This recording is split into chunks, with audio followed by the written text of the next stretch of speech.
విజయవాడ వరద బాధితులకు తన సహాయార్థం తణుకు శాసనసభ్యులు అరిమిల్లి రాధాకృష్ణ గారు కూడా ఈరోజు తన దాతృత్వం సాధన చెప్పాలి తన సొంత నిధులతో ఆహారాన్ని అయితే పంపిణీ చేయడానికి వాళ్ళకి టీం అయితే మనతో పాటు వచ్చారు.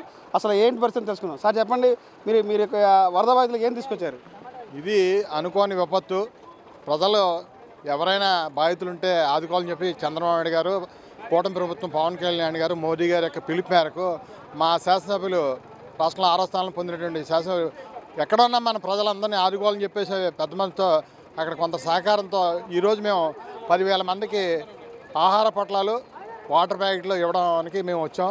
తెల్లవారుజామున పొద్దున 6 గంటలకల్లా ఇక్కడ రావడం జరిగింది. ఇక మారుమూల ప్రాంతమైన ఈ 60-60 డివిజన్ వ్యాంబే కాలనీ అని బాగా బడుగు బలహీన వర్గాలు బాగా వెనకబడిన ప్రాంతం. ఇక్కడికి ఎవరు రావాలంటే మేము అక్కడ తయారు చేసిన పదార్థాలన్నీ కూడా పాడైపోతాయని ఇక్కడ ఇస్కాన్ హరికృష్ణ సంస్థానానికి ఇచ్చి వారి ద్వారా మేము తీసుకుని 10 గంటల వాళ్ళ దగ్గర తీసుకుని ఈ ప్రాంతానికి రావడం జరిగింది. ఈరోజు రాత్రి కూడా ఇవ్వడం జరుగుతుంది.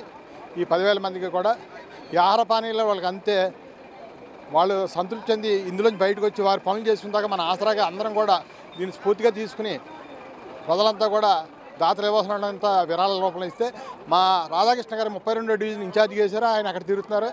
మేము కేడర్గా మేము ఇక్కడ ఈ ప్రాంతానికి ఏదైతే ప్రభుత్వ నియమాల ప్రకారం ఇచ్చారో ఆ ప్రాంతానికే వెళ్తున్నాం. మేము శాసనసభలు వెంటనే కాకుండా ఆయన ప్రాంతంలో నిజమైన లబ్ధిదారులకి ఎవరైతే బాధితులు ఉన్నారో వాళ్ళకి ఆదుకోవాలనేదే ప్రధాన ఉద్దేశం, చంద్రబాబు గారి ఉద్దేశం. ఆ ప్రాంతానికి మారుమూల ప్రాంతానికి రావడం జరిగింది. ఇక్కడున్న ఈ ప్రాంత యువకులు కూడా చాలా ఉత్సాహంగా హరికృష్ణ సంస్థానం దగ్గరికి వచ్చి వారు కూడా మాకు చెప్పాలంటే మేము వచ్చింది వెహికల్ వేరే వెహికల్, ఆ వెహికల్ సరిపోదు ట్రాక్టర్ కూడా మాకు వారి సహకారం తీసుకుని ఈ మారుమూల ప్రాంతానికి రావడం జరిగింది. ఇప్పటికి ఇంకా 2 అడుగులు 3 అడుగులు ఉంది.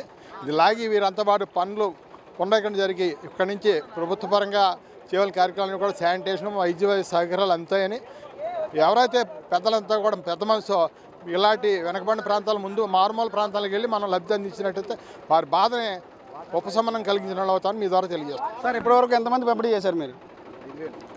ఇప్పుడు ఇవాళ మార్నింగ్ 5,000 స్టార్ట్ చేసామండి.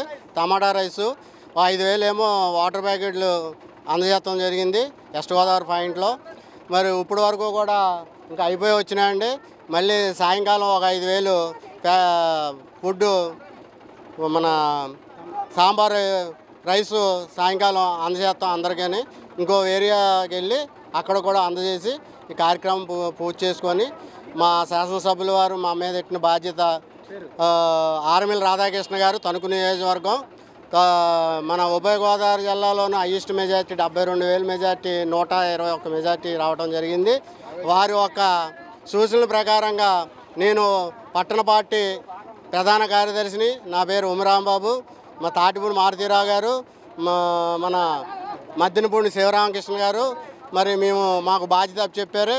ఆ బాధ్యత తగ్గట్టుగా సాయంకాలం కూడా అందరికీ అందేలాగా మా వంతు మా శాసనసభ్యుల వారు మా బాధ్యత అప్పచెప్పారు. అది పూర్తి చేసుకొని మేము మళ్ళీ తణుకు సాయంకాలం బయలుదేరి వెళ్తాం జరుగుతుంది.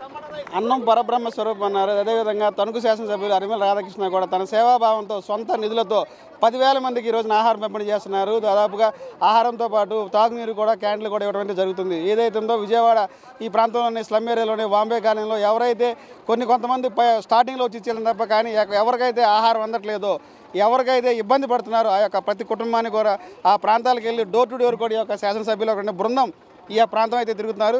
ఈ యొక్క ఏరియా మొత్తాన్ని కూడా తిరిగి ఎవరికైతే ఆహారం లేదో ఆహారము, తాగునీరు, క్యాండిల్స్ కూడా ఇవ్వడం జరుగుతుంది. ఇదైతే చంద్రబాబు నాయుడు ఇచ్చినటువంటి పిలుపు మేరకు ఆయన ఇచ్చినటువంటి పిలుపుతో అరిమిల్లి రాధాకృష్ణ గారు సేవాభావాన్ని మరోసారి వ్యక్తపరుచుకున్నారు. ఇది ఇక్కడ పరిస్థితి. కెమెరామెన్ కిషోర్తో Raj Kamal, S4 media, Vambay colony.